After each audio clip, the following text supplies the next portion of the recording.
का हमारा टॉपिक है संविधान के महत्वपूर्ण अनुच्छेद। मैं इस एक ही वीडियो में संविधान के जितने भी महत्वपूर्ण अनुच्छेद हैं सभी को कवर कराऊंगा। इसलिए ये वीडियो हो सकता है थोड़ी लंबी बने, पर विश्वास रखिएगा जब वीडियो को पूरा आप एंड तक देख लेंगे तो आपका इस टॉपिक से क्वेश्चन गलत नहीं होगा, क्योंकि मैं बहुत ही सिस्टमेटिक वे से और ट्रिक से आपको समझाऊंगा।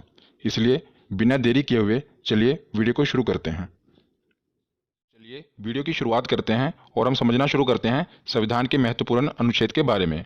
अक्सर हम क्या गलती करते हैं कि जितने भी अनुच्छेद हैं इन्हें बीच बीच में से पढ़ना शुरू कर देते हैं, जिस करके ये हमें याद नहीं रहते।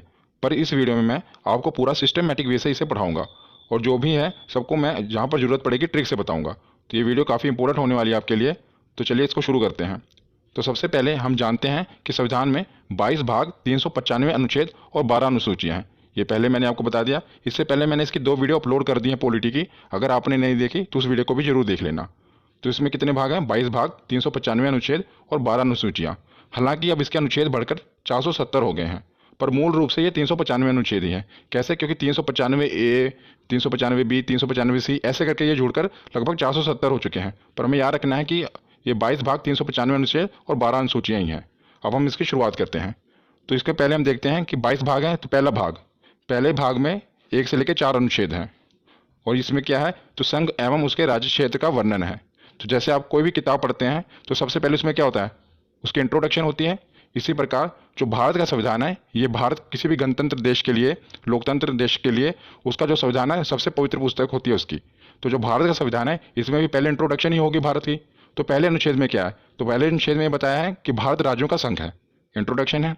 दूसरे अनुच्छेद में बताया है कि नए राज्यों का प्रवेश किया जा सकता है, मतलब जो नए राज्य हैं अगर भारत में शामिल होना चाहते हैं तो अनुच्छेद 2 के तहत इसमें शामिल हो जाएंगे। जैसे कि सिक्किम को हमने भारत में शामिल किया था। और अनुच्छेद 3 में क्या बताया गया है कि राज्यों के क्षेत्रों और सीमाओं और नामों में परिवर्तन किया जा सकता है, मतलब किसी भी राज्य की अगर सीमा है उसको बढ़ाया घटाया जा सकता है और उसके नाम में परिवर्तन किया जा सकता है। तो ये 3 अनुच्छेद आपको याद रखने हैं, ये इंपॉर्टेंट है पहले भाग में। उसके बाद हम देखते हैं भाग दूसरा। तो भाग दूसरा में 5 से लेकर 11 अनुच्छेद हैं, जिसमें नागरिकता का वर्णन है। बहुत ही इंपॉर्टेंट है, काफ़ी बार पूछा गया है कि नागरिकता का वर्णन किस में है। तो ऑप्शन में ऐसे दिया होता है कि 5 से लेकर 11 अनुच्छेद, 11 से लेकर 16 अनुच्छेद। तो आपको कैसे पता चलेगा कि कौन सा अनुच्छेद है? तो इसे याद करने की बहुत ही अच्छी ट्रिक है। तो इसे आपको कैसे याद रखना है? इसकी ट्रिक है नागपंचमी। नागपंचमी से आप याद रख सकते हैं कि 5 से लेकर 11 अनुच्छेद तक नागरिकता का वर्णन है। कैसे? तो देखिए, नागपंचमी का नाग यानी कि नागरिकता का वर्णन, और पंचमी, तो पंचमी मतलब कि 5 अनुच्छेद से ये शुरू है, 5वें अनुच्छेद से शुरू है ना नागरिकता का वर्णन, 5 से लेकर 11 तक। तो नागपंचमी से आप इसे याद रख सकते हैं कि नागपंचमी जब भी आपके दिमाग में आए तो नागरिकता का नाग और पंचमी मतलब कि 5 से शुरुआत हुई है। उसके बाद हम देखते हैं भाग तीसरा। तो भाग तीसरे में 12 से लेकर 35 अनुच्छेद तक है और इसमें मौलिक अधिकार यानी कि फंडामेंटल राइट्स का वर्णन है।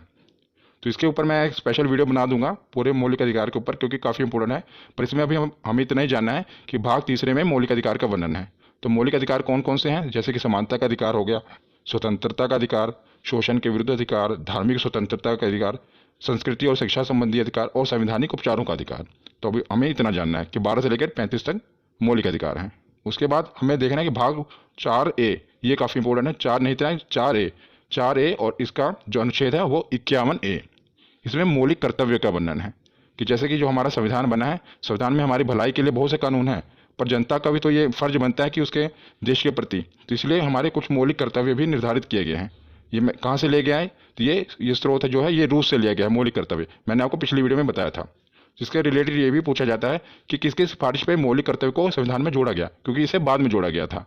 तो स्वर्ण सिंह समिति की सिफारिश पर वर्ष 1976 में, याद रखिएगा, वर्ष 1976 में 42वें संविधान संशोधन, मतलब संविधान में अमेंडमेंट किया गया था और 42वें संविधान संशोधन के तहत इसे संविधान में शामिल किया गया था। किसे? मौलिक कर्तव्य को। ये सब कुछ पूछा जाता है कि किस संविधान संशोधन के तहत और कौन सी समिति की सिफारिश पर। तो स्वर्ण सिंह समिति थी और 42वां संविधान संशोधन था। तो 4A के बाद अब हम आगे देखते हैं भाग 5 और भाग 6। इसको साथ ही साथ याद करेंगे, क्योंकि साथ ही साथ इसको आप याद करोगे तो बहुत आसानी से याद हो जाएगा। मैं ट्रिक से आपको बताऊंगा। तो भाग 5 में है 52 से लेकर 151 अनुच्छेद और भाग 6 में है 152 से लेकर 237 अनुच्छेद। ये आपको नहीं भी पता होगा तो काम चल जाएगा, क्योंकि मेन क्या पूछा जाता है मैं आगे आपको बताता हूँ। तो भाग 5 में मेन ये है राष्ट्रपति के बारे में बताया गया है और भाग 6 में राज्यपाल, क्योंकि दोनों एक ही जैसे हैं। केंद्र में जो भूमिका राष्ट्रपति की होती है वही किसी भी राज्य में भूमिका राज्यपाल की होती है। इसलिए मैं इसको साथ साथ कवर कर रहा हूँ, क्योंकि इस तरह आप पढ़ेंगे तो आपको ज़्यादा देर तक याद रहेगा। तो राष्ट्रपति का सबसे ज़्यादा इंपॉर्टेंट अनुच्छेद 52, इतनी बार एग्जाम में पूछा गया, हर बार शिफ्ट में पूछा ही जाता है कि राष्ट्रपति का पद किस अनुच्छेद में वर्णन है, तो अनुच्छेद 52 में। तो इसको आप याद कैसे करेंगे, तो मैं इसको आपको याद करने का तरीका बताता हूँ। तो इसको याद करने की एक ट्रिक है, देखिए अगर आप कोई चीज़ इमेज से याद करते हैं ना तो वो आपके माइंड में ज़्यादा देर तक रहती है, सबकॉन्शियस माइंड में आपके बैठ जाती है, और वो चीज़ आप ज़्यादा देर तक याद रख सकते हैं। इसलिए मैं आपको इसे इमेज से याद कराऊंगा। तो आप देख रहे हैं ना अनुच्छेद 52 है, इसी डिजिट से हमें याद होगा राष्ट्रपति पद के बारे में। देखिए जो ये दो देख रहे हैं ना, ये अब दो दो ऐसा लग रहा है जैसे किसी के आगे झुका हुआ है, गिड़गिड़ा रहा है। आगे आप देख रहे हैं ये पाँच पाँच मतलब राष्ट्रपति। जब भी आपके दिमाग, क्योंकि जब भी आपको ये आएगा ना तो ऑप्शन ऐसे आएगा 52, ऑप्शन 53, 54, मतलब सात सात वाले आएंगे, और आपसे पूछा जाएगा कि राष्ट्रपति पद का वर्णन किस में है। तो आपको देखते ही पता लगना जाना चाहिए कि जो इसके आगे जो दो है वो आपको ऐसे लग रहा है ना कि झुका हुआ है, और आपको पता है राष्ट्रपति के हाथ में बहुत पावर होती है, वो चाहे तो किसी की फांसी की सजा भी माफ़ कर सकता है। तो जो दो है वो लग रहा है कि आगे उसके गिड़गिड़ा रहा है और माफ़ी मांग रहा है, और जो पाँच है आपको देख रहे हैं ना बैठा हुआ है। तो इससे आप पता लगता है कि जो राष्ट्रपति का पद है अनुच्छेद 52 में, ये एक ट्रिक है जिससे आप इसको याद रख सकते हैं। उसके बाद देखते हैं अनुच्छेद 53। अनुच्छेद 53 में क्या है, राष्ट्रपति का पद है तो उसके बाद शक्तियाँ भी होंगी और कार्य भी होंगे। तो अनुच्छेद 53 में शक्ति और कार्य का वर्णन है। उसके बाद देखते हैं अनुच्छेद 54। 54 निर्वाचन, देखिए इसकी राइमिंग बैठी ना, 54 निर्वाचन। तो अनुच्छेद 54 में क्या है कि राष्ट्रपति का निर्वाचन कैसे किया जाना है ये उसमें बताया गया है। और उसके साथ हम देखते हैं राज्यपाल का। तो राज्यपाल का भी आप साथ ही में याद करिएगा, बस इसमें क्या करना है, +1 जोड़ना है। तो जैसे 52 है, 52 में क्या हुआ 53, जो आपने एक जोड़ा वो उसके आगे लगा देना है, क्योंकि राष्ट्रपति और राज्यपाल साथ ही साथ चलते हैं। इसीलिए 52 है, 52 में एक जोड़ देना, 53, 53 के आगे आप एक लगा देंगे, तो ये राज्यपाल का पद हो गया। और अनुच्छेद 53 में क्या था, शक्ति कार्य, तो इसके अनुच्छेद 154 में शक्ति कार्य, इसमें भी क्या करना है, 53 में एक आपको जोड़ना है, एक 54 हो गया और वही एक उसके आगे लगा देना है। उसके बाद इसमें 54 में निर्वाचन था, इसमें 55 में निर्वाचन है, 54 में आपको एक जोड़ना है और वही एक इसके आगे लगा देना है। तो इन तीनों से आप ये तीनों साथ साथ याद कर रहे हैं, देखा कितनी आसानी तरीके से, और ये सभी 6 के 6 पूछे जाते हैं। आप एक ट्रिक से सबको याद कर सकते हैं। बस आपको क्या करना है, जैसे आपको ये इमेज से याद रहेगा ना राष्ट्रपति पद के बारे में, तो आपको पता हो कि राष्ट्रपति का पद है 52 पे, तो आगे उसकी शक्ति है, उसके बाद निर्वाचन है। तो 52 में आपने एक जोड़ा, कितना हुआ 53, जो आपने एक जोड़ा वो उसके आगे लगा देना 153, तो उसमें राज्यपाल का पद है, उसके आगे उसके शक्ति कार्य हैं, उसका निर्वाचन है। इसे आप दोनों याद रख सकते हैं। उसके बाद हम राष्ट्रपति के आगे देखते हैं कि निर्वाचन तो हो गया, और राष्ट्रपति को हटाया कैसे जाएगा, क्योंकि यह तो लोकतंत्र है, मतलब यहाँ पर कोई भी सिक्योर नहीं है, हर आदमी के पीछे कोई ना कोई बैठा है उसको हटाने के लिए। तो अब इसमें देखते हैं अनुच्छेद 61, ये भी काफ़ी बार पूछा गया है, महाभियोग। तो महाभियोग, इसके द्वारा राष्ट्रपति को उसके पद से हटाया जा सकता है, महाभियोग के द्वारा। महाभियोग के बारे में मैं आपको और भी बताता हूँ कि महाभियोग किसी भी सदन में लाया जा सकता है, चाहे राज्यसभा हो या लोकसभा हो, और महाअभियोग लाने से 14 दिन पहले राष्ट्रपति को सूचित करना पड़ता है। मतलब जब भी महाभियोग लाना है उसे 14 दिन पहले राष्ट्रपति को यह सूचित करना पड़ता है कि भाई साहब आप पे महाभियोग लगने वाला है। तो अनुच्छेद 61 के बाद अब हम देखते हैं अनुच्छेद 72, ये भी काफ़ी बार पूछा गया है, क्षमादान। मैंने आपको बताया ना कि राष्ट्रपति के पास ये पावर होती है कि वो किसी को भी क्षमा कर सकता है। तो इसको भी आप कैसे याद करेंगे, बस दो से आपको बस यही इमेज आनी चाहिए कि जो दो है वो झुका हुआ है और गिड़गिड़ा रहा है, साथ आप देख रहे हैं राष्ट्रपति खड़ा हुआ है, राष्ट्रपति के आगे वो गिड़गिड़ा रहा है कि मुझे क्षमा कर दो। तो इससे आप याद रख सकते हैं क्षमादान। 52 कैसे पता लगता है कि दो, तो आपको पता है कि दो है आगे तो मतलब राष्ट्रपति से रिलेटेड है, और उस पर 5 बैठा हुआ है, तो ये राष्ट्रपति का पद है, वो राष्ट्रपति को बैठाया गया है। और 72 में वो खड़ा हुआ है और उसके सामने दो गिड़गिड़ा रहा है कि मुझे क्षमा कर दो। तो इससे आप नंबरों से खेल सकते हैं। तो उसके बाद हम देखते हैं अनुच्छेद 123, अध्यादेश। ये भी काफ़ी इंपॉर्टेंट है, अध्यादेश। कि अध्यादेश में क्या होता है कि जब लोकसभा और राज्यसभा की बैठक ना चल रही हो और देश में किसी जरूरी कानून की आवश्यकता होती है, तो राष्ट्रपति हस्ताक्षर करके कानून बना सकते हैं, पर मंत्रिमंडल की सिफारिश पर ही वो कानून बना सकते हैं, क्योंकि मतलब मंत्रिमंडल, प्रधानमंत्री ही, उनकी सिफारिश पर ही ये कानून बनता है। आपको पता होना चाहिए कि भारत में कानून कैसे बनते हैं। आपको पता है 3 स्टेप होते हैं। पहले स्टेप में लोकसभा में पारित होना चाहिए, फिर राज्यसभा में, फिर उसके बाद राष्ट्रपति के हस्ताक्षर होने चाहिए। कितने स्टेप हैं, 1 2 3, बस इसी से आप याद भी रख सकते हैं। देखिए 1 2 3, तो 1 2 3 सीधे ही तीनों स्टेप हटा के सीधे ही राष्ट्रपति के साइन करा के सीधा कानून बन जाता है। मतलब ये ट्रिक हो गई, 1 2 3 3 स्टेप होते हैं, पहला लोकसभा, फिर राज्यसभा, फिर राष्ट्रपति। पर अध्यादेश लाकर क्या किया जाता है, इसको खत्म करके सीधा राष्ट्रपति के हस्ताक्षर कराए जाते हैं और कानून बना दिया जाता है। तो अनुच्छेद 123 के बाद हम देखते हैं अनुच्छेद 143। तो अनुच्छेद 143 में क्या है कि राष्ट्रपति को अगर कानूनी सलाह की आवश्यकता होती है तो वो सीधा सुप्रीम कोर्ट से सलाह ले सकता है। पर आपको यह भी याद रखना है कि ये क्वेश्चन पूछा गया है कि अगर वो सलाह देते हैं तो क्या वो मानने के लिए बाध्य है राष्ट्रपति, तो आपको ये याद रखना है कि वो बाध्य नहीं है। वो मतलब सुझाव ले सकते हैं, पर ये नहीं है अगर उन्होंने कोई सजेशन दे दी सुप्रीम कोर्ट ने तो राष्ट्रपति उस पर बाध्य नहीं है, वो चाहे तो माने या चाहे तो ना माने। तो आपको याद रखना है 143। ये सभी मैं आपको राष्ट्रपति के रिलेटेड बता रहा हूँ, इसलिए मैंने एक हेडिंग में सारे कवर कर दिए कि जो भी राष्ट्रपति से रिलेटेड है और ये राज्यपाल वाले। उसके बाद हम देखते हैं उपराष्ट्रपति, राष्ट्रपति, उपराष्ट्रपति। तो उपराष्ट्रपति का वर्णन है अनुच्छेद 63 में। किसमें? अनुच्छेद 63 में। तो उसमें बताया गया है कि एक उपराष्ट्रपति होगा। और अनुच्छेद 64 में क्या बताया गया है कि राज्यसभा के सभापति के रूप में वो कार्य करेगा। तो जो उपराष्ट्रपति होगा, आप देखेंगे जो राज्यसभा का सभापति होता है वह भी उपराष्ट्रपति होता है। और मैं आपको एक इंटरेस्टिंग फैक्ट बताता हूँ कि जो उपराष्ट्रपति होता है उसे अपने पद के लिए कोई तनख्वाह नहीं मिलती, मतलब उसे कोई सैलरी नहीं मिलती। पर जो राज्यसभा में वो सभापति के रूप में कार्य करता है उसके लिए उनको वेतन मिलता है। तो जो उपराष्ट्रपति को अपने पद के लिए वेतन नहीं मिलता, जैसे राष्ट्रपति को वेतन मिलता है उनके पद के लिए, राज्यपाल को मिलता है, पर उपराष्ट्रपति को उनको पद के लिए वेतन नहीं मिलता, बल्कि जो वो राज्यसभा में सभापति के रूप में होते हैं उसके कार्य के लिए उनको वेतन मिलता है। ये आपको याद रखना है। तो हमने राज्यपाल देख लिए, राष्ट्रपति देख लिए, अब हम देखेंगे प्रधानमंत्री और मुख्यमंत्री। ये साथ साथ हम कवर कर रहे हैं। यही होता है कि सिस्टमेटिक वे से पढ़ना, जिससे आप अनुच्छेदों को काफ़ी ज़्यादा देर तक याद रख सकते हैं। तो हम देखते हैं प्रधानमंत्री। तो सबसे पहले हम देखते हैं अनुच्छेद 74, 75, 76। ये तीनों प्रधानमंत्री से रिलेटेड हैं। तो इसे आप याद कैसे रख सकते हैं? पहले तो आपको पता होना चाहिए कि जो प्रधानमंत्री होते हैं, अनुच्छेद 74 में जो मंत्रिमंडल होता है ये राष्ट्रपति की सहायता के लिए बनाया होता है, मतलब राष्ट्रपति की सहायता के लिए मंत्रिमंडल का गठन किया जाता है। पर जो इसके हेड होते हैं वो प्रधानमंत्री होते हैं। जैसा कि आपको पता है कि भारत में जो राष्ट्रपति हैं वो तो नाम मात्र मुखिया हैं। ज़्यादातर पावर किसके हाथ में है? तो प्रधानमंत्री के हाथ में है। पर राष्ट्रपति की सहायता के लिए मंत्रिमंडल का गठन किया जाता है और इसके हेड प्रधानमंत्री होते हैं। तो 74, 75 लगातार ही हैं। और 75 के बाद हम देखते हैं 76। 76 में महान्यायवादी। तो महान्यायवादी कौन होते हैं? तो राष्ट्रपति द्वारा महान्यायवादी की नियुक्ति की जाती है। महान्यायवादी एक विधि अधिकारी होता है, मतलब सीधे शब्दों में आपको बताऊं तो ये कानूनी विशेषज्ञ होते हैं जो भारत सरकार को कानूनी सलाह देते हैं। तो जैसे राष्ट्रपति सुप्रीम कोर्ट से सलाह लेते हैं, इसी प्रकार न्यायवादी होते हैं जिन्हें राष्ट्रपति नियुक्त करता है, पर जो सिफारिश होती है मंत्रिमंडल, मतलब प्रधानमंत्री की सिफारिश पर ही राष्ट्रपति नियुक्त करते हैं और ये कानूनी सलाह देते हैं प्रधानमंत्री को। तो तीनों आपको याद रखना है। सबसे पहले तो 74 में मंत्रिमंडल, 75 में प्रधानमंत्री उसके हेड, और 76 में कानूनी सलाह ले सकते हैं। उसी प्रकार जैसे प्रधानमंत्री है केंद्र के लिए, तो राज्य के लिए कौन होता है? मुख्यमंत्री, उसका मुखिया होता है। तो अनुच्छेद 163 में मंत्रिमंडल, सेम टू सेम। इसको याद करने की ट्रिक भी एक ही है। देखिए कैसे, जैसे मैंने आपको वहाँ पर राष्ट्रपति राज्यपाल में क्या बताया था कि एक जोड़ना है, यहाँ पर एक एक घटाना है। जैसे 74 है, क्योंकि जो अगर आपको देखा जाए प्रधानमंत्री की पोस्ट बड़ी है, मुख्यमंत्री एक स्टेप उससे नीचे ही है। आपको याद करने के लिए बता रहा हूँ, ऐसे नीचे है ना, एक स्टेप नीचे, तो बस आपको एक स्टेप नीचे घटा देना है। जैसे 74 मंत्रिमंडल है, आपको दोनों में एक एक घटा देना है। 4 में से एक गया 3, 7 एक 6, और जो एक घटा है आपको एक आगे लगा देना है। 163 आ गया। ऐसे आगे 75 में भी करना है तो 164 आ जाएगा। 76 में भी करोगे तो 165। मतलब इन तीनों से आप इन तीनों को याद कर सकते हैं। जैसे राष्ट्रपति के राज्यपाल याद कर लिया, प्रधानमंत्री का याद किया तो मुख्यमंत्री का याद कर लिया। तो तीनों साथ साथ ही हैं। मंत्रिमंडल इसमें 74 में है, अनुच्छेद 173 में 163 में मंत्रिमंडल है, इसमें 75 में प्रधानमंत्री हैं, तो 164 में मुख्यमंत्री हैं, और 76 में महान्यायवादी हैं, तो 165 में महाधिवक्ता। मुख्यमंत्री के लिए महाधिवक्ता होता है। जो काम मतलब कि महान्यायवादी प्रधानमंत्री के लिए करता है वही काम महाधिवक्ता मुख्यमंत्री के लिए करता है। और जो महाधिवक्ता है इनकी नियुक्ति कौन करेगा? तो जैसे वहाँ पर राष्ट्रपति करते हैं तो यहाँ पर राज्यपाल करेंगे।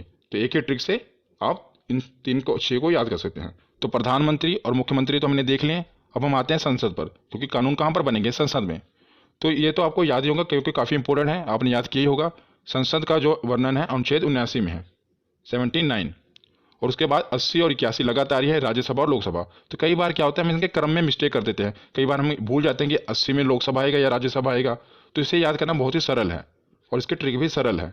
सा से पहले संसद आएगा, रा से राज्यसभा, ला से लोकसभा, सरल। तो आप इसके क्रम को याद रख सकते हैं। पहले संसद आएगा, फिर राज्यसभा आएगा, फिर लोकसभा आएगा। ये तो केंद्र के लिए होगा। उसी प्रकार राज्य में भी है। तो जैसे केंद्र में बोला संसद है, उसी प्रकार राज्य में है विधानमंडल। मतलब राज्य में कोई कानून बनाना होता है तो विधानमंडल के तहत बनता है। तो विधानमंडल, और विधानमंडल में क्या होता है? विधानसभा और विधान परिषद। ज़्यादातर विधानसभाएं होती हैं और बस केवल 6 राज्य ही हैं जहाँ पर विधान परिषद है। मैं आपको बताऊंगा। ज़्यादातर हर जगह मतलब ज़्यादातर राज्यों में विधानसभा है। तो इसे आप याद कैसे करेंगे? जैसे हमने प्रधानमंत्री मुख्यमंत्री को किया, मतलब प्रधानमंत्री एक स्टेप ऊपर होता है, मुख्यमंत्री नीचे। उसी प्रकार केंद्र तो ऊपर है ना और राज्य नीचे। तो इसको भी ऐसे, मतलब ट्रिक बता रहा हूँ आपको, जिसको भी ऐसे ही घटाना है। 79 है, आपको एक एक घटा देना है। कितना? 9 में से गए 1 8, और 7 में से गए 6, और जो एक घटा है एक आगे लगा देना है। तो 168। वहाँ पर संसद, यहाँ पर 168। एक ही ट्रिक से देखो आप सब याद कर रहे हैं। संसद का वर्णन और यहाँ पर विधानमंडल में। उसके बाद हम देखते हैं लोकसभा। तो लोकसभा 81 है, 81 में भी आपको 11 घटा देना है। 1 में एक गया 0, 8 में से एक गया 7, और आगे एक जो घटा है लगा देना है 170। तो वहाँ पर लोकसभा और यहाँ पर विधानसभा, इसको भी आप याद कर सकते हैं। तो विधानसभा के बाद ये है विधान परिषद। ये मतलब हर जगह नहीं है, सिर्फ केवल 6 राज्यों में है। तो 6 राज्यों में है। ये भी कई बार पूछ लिया जाता है कि बताओ कि विधान परिषद किन किन राज्यों में है। तो इसकी भी एक ट्रिक है। इसकी ट्रिक है टीबी, जुकाम।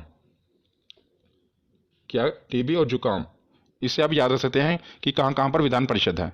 टी से जैसे हो गया तेलंगाना, बी से हो गया बिहार, तेलंगाना और बिहार। जे से जम्मू कश्मीर। तो ये जम्मू कश्मीर पहले था, लेकिन अब जब से ये केंद्र शासित प्रदेश बन गया है तो यहाँ पर विधान परिषद खत्म कर दी गई है। और ये पूछा जाता है कि किस राज्य में विधान परिषद खत्म कर दिया गया है, तो याद रखिएगा अब तो केंद्र शासित बन गया ना, तो जम्मू कश्मीर। तो ये आप ट्रिक है, इसलिए मैंने आपको पूरा बता दिया, पर आपको ये भी याद होना चाहिए कि जे अब खत्म हो चुका है। यू से उत्तर प्रदेश, के से कर्नाटक, ए से आंध्र प्रदेश और एम से महाराष्ट्र।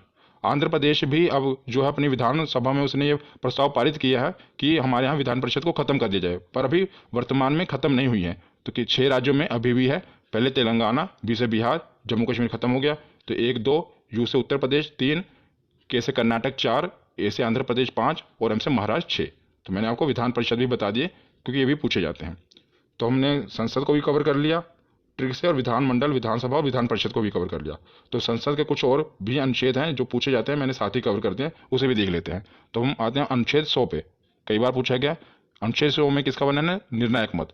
निर्णायक मत क्या होता है कि मतलब कि अगर यदि लोकसभा में किसी मुद्दे पर वोटिंग हो रही है और जो वोटिंग है वो बराबर हो जाए, यानी कि निर्णय ना हो पा रहा हो, तो उस समय क्या होता है कि अध्यक्ष महोदय अपना निर्णायक मत देंगे। तो अध्यक्ष महोदय जिस पे अपना मत दे देंगे उसे ही पारित कर लिया जाएगा। मान लीजिए कि वहाँ के पक्ष में अपनी वोट दे रहे हैं तो कानून को पारित कर दिया जाएगा, ना के पक्ष में अपनी वोट दे रहे हैं तो कानून को पारित नहीं किया जाएगा।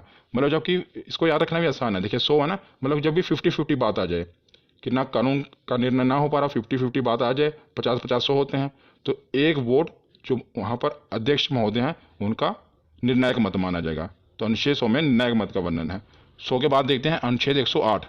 तो अनुच्छेद 108 में संयुक्त अधिवेशन। अधिवेशन कब बुलाया जाता है मैं आपको बताता हूँ। मान लीजिए लोकसभा में कोई चीज़ पे बिल पर बहस चल रही है और कोई निर्णय नहीं लिया जा पा रहा है, तो क्या किया जाता है कि लोकसभा में बिल अटका हुआ है और राज्यसभा में भी अभी पहुंचा नहीं, तो लोकसभा और राज्यसभा की दोनों की संयुक्त अधिवेशन बुलाया जाता है। ये राष्ट्रपति बुलाते हैं जब वो बहुत ही मतलब जरूरी हो कानून बनाना, तो लोकसभा और राज्यसभा दोनों को बुलाया जाता है, इसलिए संयुक्त अधिवेशन किसमें है? 108 में। उसके बाद देखते हैं अनुच्छेद 110 और अनुच्छेद 117 दोनों आप याद रख रहे हैं। 110 में धन अधिवेशन और 117 में वित्त विधेयक। इसको धन विधेयक भी कहते हैं, धन विधेयक और वित्त विधेयक। ये काफ़ी कन्फ्यूजिंग है, धन विधेयक और वित्त विधेयक कई बार पूछे गए हैं। मतलब इसके पूछा क्या जाता है, इसकी डेफिनेशन पूछी जाती है, इसमें होता क्या है ये भी पूछा जाता है कि 10 में क्या है। पहले तो आप याद रखते हैं 10 और धन, 10 और धन। 110 में धन अधिवेशन और 117 में विधेयक, धन विधेयक और वित्त विधेयक। तो धन विधेयक क्या होता है, सरल भाषा में आपको बताता हूँ कि सरकार की धन लाने की प्रक्रिया को धन विधेयक कहते हैं। मतलब सरकार की धन जुटाने की प्रक्रिया को धन विधेयक कहते हैं और जुटाए हुए धन को विकास पर खर्च करने की प्रक्रिया को वित्त विधेयक कहते हैं। ये सरल शब्दों में है। और मैं आपको थोड़ा और इसको डिफाइन करूं तो जैसे आपको पता है विधेयक 2 प्रकार के होते हैं, धन विधेयक और वित्त विधेयक। धन विधेयक सबसे पहले लोकसभा में प्रस्तुत किया जाता है, ये आपको याद रखना है कि सबसे पहले से कहाँ प्रस्तुत किया जाता है, लोकसभा में प्रस्तुत किया जाता है। और धन विधेयक होता क्या है, जब सरकार को टैक्स से रिलेटेड कोई बिल लाना है, मतलब टैक्स घटाना है बढ़ाना है, तो उसे धन विधेयक कहेंगे। और सरकार को बोरोइंग यानी कि कर्ज लेना है, तो जो बिल होगा, जो कर्ज लेने के लिए जो बिल पेश किया जाएगा उसे धन विधेयक कहेंगे। मतलब धन जुटाना ही है ना, बोरोइंग करना, कर्ज लेना है। और जो उस कर्ज लिए हुए धन को, मतलब जो भी सरकार ने धन जुटाया है उसको खर्चा करना है, पुल बनाना है, सड़कें बनानी है, तो वो वित्त विधेयक में होगा। तो याद रखिएगा धन विधेयक और वित्त विधेयक ये दोनों साथ साथ हैं। 110 में धन विधेयक है और 117 में वित्त विधेयक है। उसके बाद हम देखते हैं 112 बजट। 12 देखिए, इसको राइमिंग से आप याद सकते हैं, 12 बजट, 12 बजट 2 बार बोलेंगे, याद है। अनुच्छेद 112 बजट। ये भी आपको बजट पता ही होगा कि एक साल का पूरा मतलब जो लेखा जोखा होता है सरकार की, यहाँ पर खर्च करेगी, कहाँ से इनकम आएगी, सब बजट में पेश किया जाता है। मतलब उसमें और 112 के बाद है अनुच्छेद 116। तो जब सरकार बजट पेश करती है तो कई कुछ खर्चे उसमें रह जाते हैं, जो कुछ खर्चों का वर्णन है फिर सरकार बाद में क्या कहते हैं, ये तो नहीं करेगी, बाद में 1 साल के बाद फिर बजट आएगा तब पेश करेगी। बीच में बजट से नहीं होता, उसके बीच में ही अलग से बिल के रूप में लाकर संक्षेप में एक बिल पास करा लिया जाता है, जिसे लेखानुदान कहते हैं। तो इस पहले बजट पेश होगा, बजट में अगर मतलब कुछ रह गया, कुछ खर्चे का वर्णन नहीं है, तो लेखानुदान में अनुच्छेद 116। तो आपको ये याद रखना है। उसके बाद हम देखते हैं, अब हमने प्रधानमंत्री, मुख्यमंत्री, राज्यपाल, उपराज्यपाल सब कवर कर लिए। अब हम आते हैं सुप्रीम कोर्ट, हाई कोर्ट पर। संसद भी हो गया कवर। इस प्रकार आपको पढ़ते जाना क्रम वाइज, इससे आपको याद रहेंगे। अब सुप्रीम कोर्ट और हाई कोर्ट को देखते हैं। तो 124 में सुप्रीम कोर्ट का गठन होगा और 131 में सुप्रीम कोर्ट के अधिकार हैं।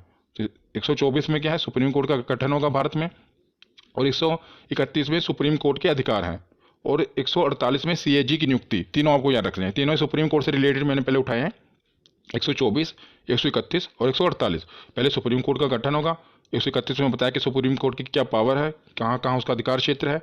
और 148 में है कि क्या की नियुक्ति। तो क्या क्या होता है, क्या की फुल फॉर्म है कंट्रोलर एंड ऑडिटर जनरल, और इसकी नियुक्ति भी राष्ट्रपति द्वारा ही की जाती है। इनका काम क्या है कि सरकार द्वारा जो भी खर्चा किया गया, व्यय किया गया है, उसका लेखा जोखा करना है कि सरकार ने जो खर्चा किया, जो घोटाले वगैरह होते हैं कहाँ से पता चलते हैं, वो कैग की रिपोर्ट से ही पता करते चलता है। जैसे 2G घोटाला हुआ, जो भी घोटाले में स्पेक्ट्रम घोटाला हुआ, ये कैग ही रिपोर्ट अपनी पेश करती है, उसी द्वारा ये सब उजागर होता है कि कहाँ पर कितना घोटाला हुआ।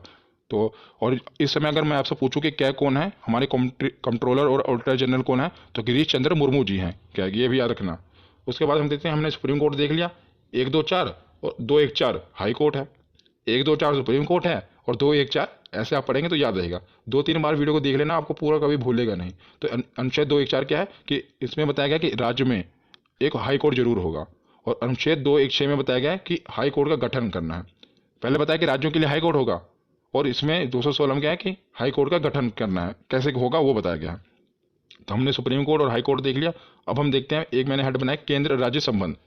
इसमें जितने भी अनुच्छेद हैं ये काफ़ी इंपॉर्टेंट हैं, ये अलग से पूछे जाते हैं। आपको पहले दो दो करके याद रखना है, 249, 250। तो 249 में क्या है कि राज्य सूची विषय पर कानून बनाने की शक्ति। तो राज्य सूची विषय क्या होता है, मैं आपको बताता हूँ कि राज्य सूची मतलब है कि वह विषय जिस पर राज्य कानून बनाता है। राज्य सूची विषय, कुछ विषय होते हैं ना जिस पर सिर्फ राज्य कानून बना सकता है, कुछ पर सिर्फ केंद्र कानून बना सकता है। पर जो राज्य सूची विषय है इसमें सिर्फ राज्य कानून बनाता है।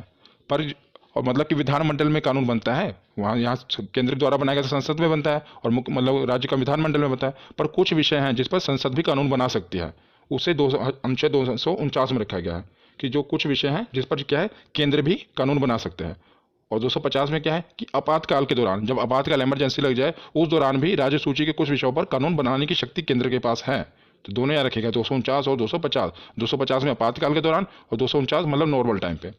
उसके बाद देखते हैं 262। कई बार ये पूछा गया है नदी जल विवाद। नदी जल विवाद का वर्णन किसमें, 262।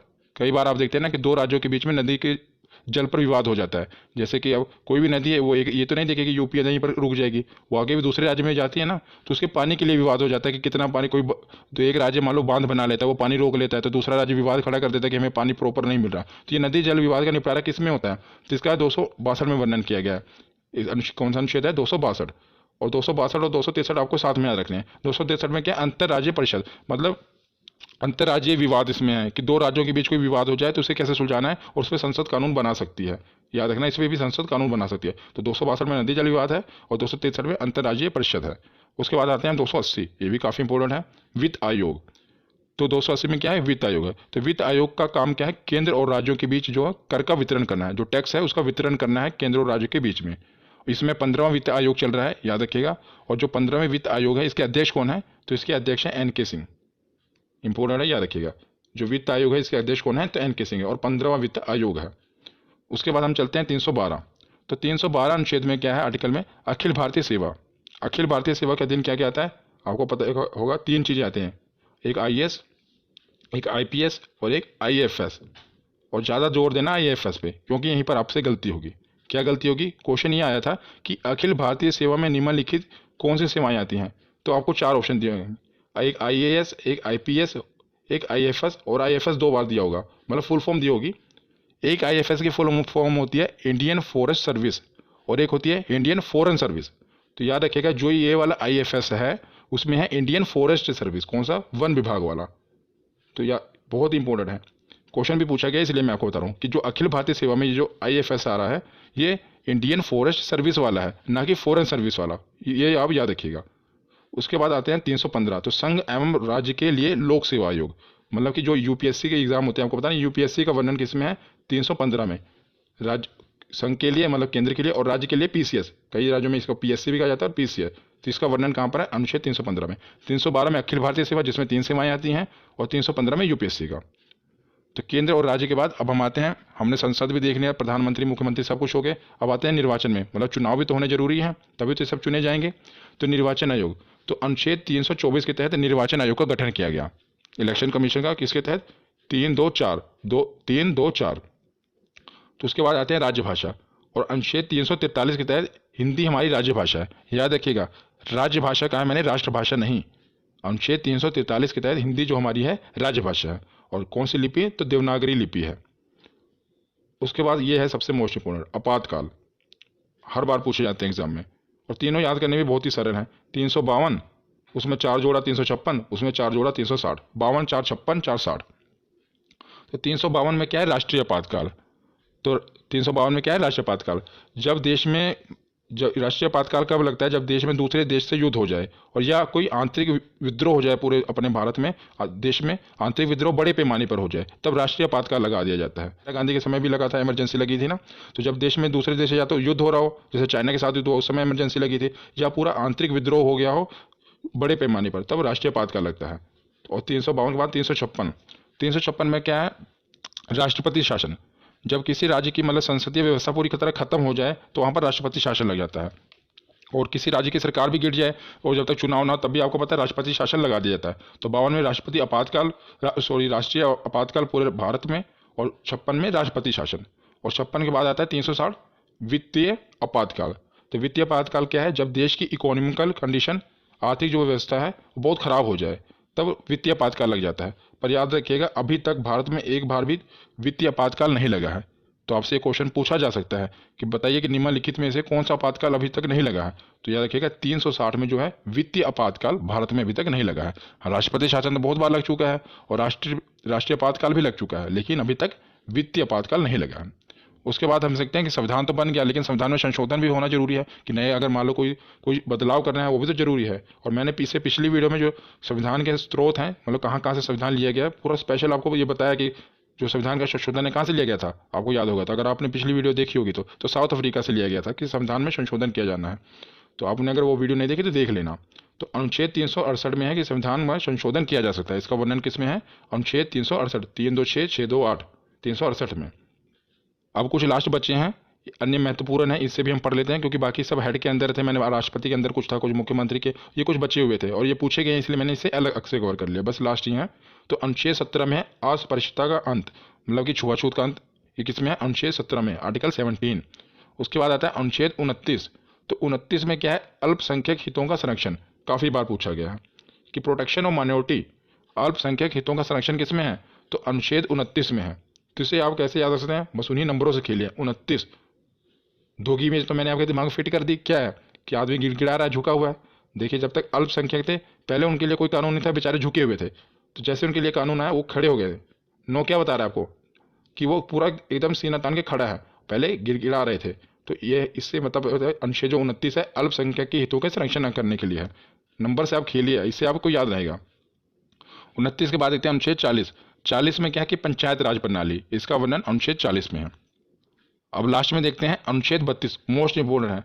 क्यों इंपोर्टेंट है मैं आपको बताता हूँ। अनुच्छेद 32 के पहले ये जान लेते हैं। तो संवैधानिक उपचारों का अधिकार, और इसे heart and soul of Indian constitution भी कहा जाता है। Heart and soul of Indian constitution इसे क्यों कहा जाता है, तो अनुच्छेद 32 में ये कहा गया है अगर किसी भी आदमी का, चाहे आम आदमी हो, और उसके अगर फंडामेंटल राइट्स यानी कि मौलिक अधिकारों का हनन हो रहा हो, तो सीधा इसके लिए वो केस सुप्रीम कोर्ट में फाइल कर सकता है। तो इसके खिलाफ मतलब केस में कहाँ डायरेक्ट सुप्रीम कोर्ट में जा सकता है अगर उसके मौलिक अधिकारों का हनन हो रहा हो। इसलिए इसे heart and soul of Indian constitution कहा गया है, किसे, आर्टिकल 32।